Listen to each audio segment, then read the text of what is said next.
സുമേ സുമേ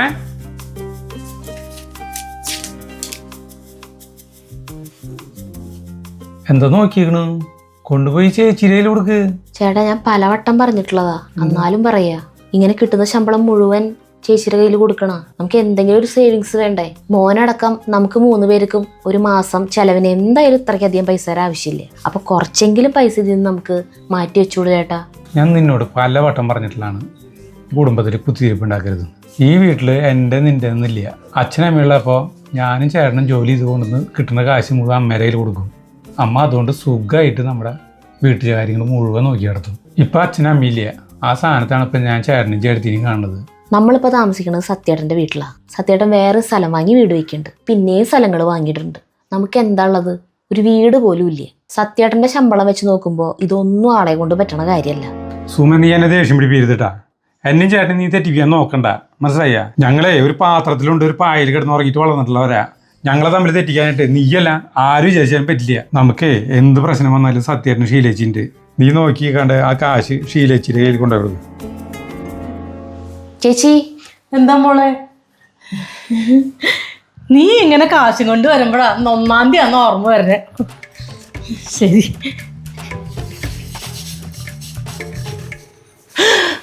ദൈവമേ, എന്റെ പൊന്നു മോളെ സുമേ, നീ എന്തായി കാണിക്കണേ? ഈ പാത്രം കഴുകണ എങ്ങനെ ചേട്ടൻ കണ്ടു കഴിഞ്ഞാ എന്നെ പിന്നെ ഈ വീട്ടിൽ നിന്ന് തന്നെ പുറത്താക്കും. സത്യേട്ടൻ ഞാൻ മാറിയുന്നേ. നിങ്ങളെ രണ്ടാളെ പൊന്നു പോലെ നോക്കണമെന്നാണ് ചേട്ടൻ വന്നത്. ഞങ്ങൾക്ക് ഞങ്ങളുടെ മക്കളെക്കാളും വലുതാ നിങ്ങൾ 2 പേരും. നീ പോയ അപ്പുറത്ത് പോ, ഇതൊക്കെ ചേച്ചി കഴുകിക്കോളാം.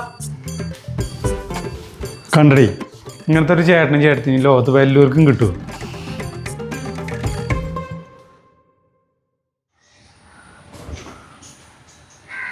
എന്താ അകത്ത് കയറാണ്ട് പിടിയിരിക്കണേ? എൻ്റെ ഒരു സുഖമില്ലല്ലോ മുഖം. എൻ്റെ ജോലി പോയി. ഞാൻ പറഞ്ഞില്ലേ കുറച്ചാളായിട്ട് നമ്മുടെ കമ്പനി നഷ്ടത്തിലാണെന്ന്. അപ്പോൾ കുറച്ച് സ്റ്റാഫുകൾ ഒഴിവാക്കുന്ന കൂട്ടത്തിൽ എന്നെ ഒഴിവാക്കി. അയ്യോ,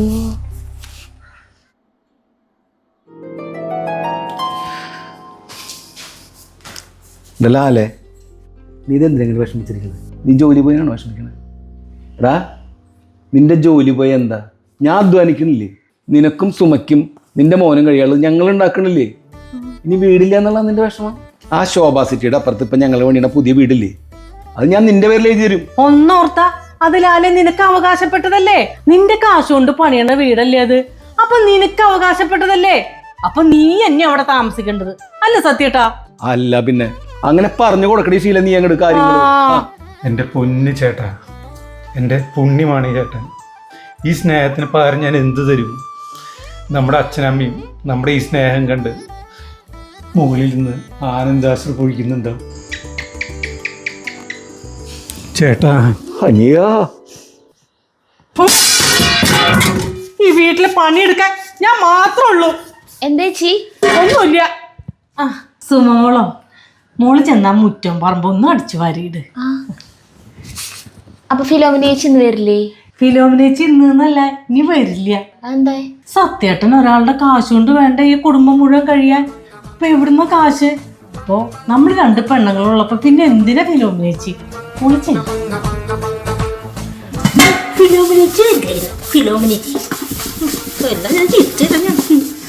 മോളെ സുമേ, അടിച്ചു വാരി കഴിഞ്ഞാ? ഇല്ല. എന്നാ കഴിയുമ്പോ ഈ തുണികളും കൂടി ഒന്ന് കഴുകിട്ടോട്ടാ. അയ്യോ, വാഷിംഗ് മെഷീൻ കേടായ? വാഷിംഗ് മെഷീൻ കേടായിട്ടൊന്നല്ല, കറണ്ട് ബില്ല് സത്യേട്ടൻ തന്നെ കൊടുക്കണ്ടേ? പാവം എന്റെ സത്യേട്ടൻ, ആളൊരാളുടെ ശമ്പളം കൊണ്ട് എല്ലാ കാര്യങ്ങളും നടക്കണ്ടേ?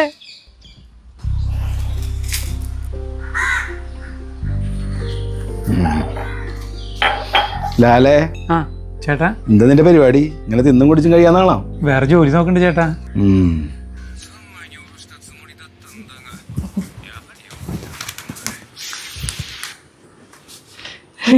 മോനെ പൃഥ്വിരാജേ, മോന്റെ അച്ഛനല്ല കറണ്ട് ബില്ല് കൊടുക്കണേ, വല്യച്ഛനാ. എന്റെ മോൻ മുറ്റത്ത് പോയിട്ട് ആ ബാറ്റും ബോളൊക്കെ നിർത്തി കളിച്ചേ. ചെല്ല്, 24 മണിക്കൂർ ടി വി വേണമല്ലോ ചക്കൻ്റെ. ഇപ്പൊ മനസ്സിലായി ചേട്ടാ, പൈസ ഉണ്ടെങ്കിലേ നമുക്കൊക്കെ വിലയുള്ളൂ. അല്ലെങ്കിൽ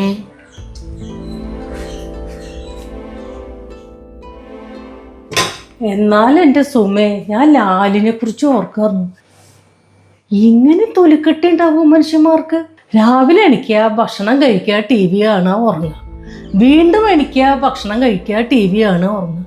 എങ്ങനെ പറ്റണു ഇത്? മോൻ കഴിച്ചോട്ടാ, മോൻ കഴിച്ചോ. അരിക്കൊക്കെ ഇപ്പൊ എന്താ വില. പാവം എൻ്റെ സത്യേട്ടൻ ഒറ്റയ്ക്ക് കഷ്ടപ്പെട്ട് കുടുംബം നോക്കുക. സുമ, ഞാൻ നല്ലൊരു കമ്പനിയിലേക്ക് CV അയച്ചെന്ന് പറഞ്ഞില്ലേ, അതിന് അപ്പോയിൻമെന്റ് ലെറ്റർ തന്നു.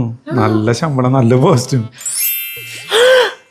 മോളെ സുമേ, നീ എന്ത് പണിയായി കാണിക്കണേ? നീ അടിച്ചു വരണങ്ങാൻ ആ സത്യേട്ടൻ വരുമ്പോ കണ്ട പിന്നെ എന്നെ കൊന്നുകളയും. മോനെ പൃഥ്വിരാജു, വല്യമ്മയുടെ മോൻ ബൂസ്റ്റ് കുടിക്കാൻ വരുമോ?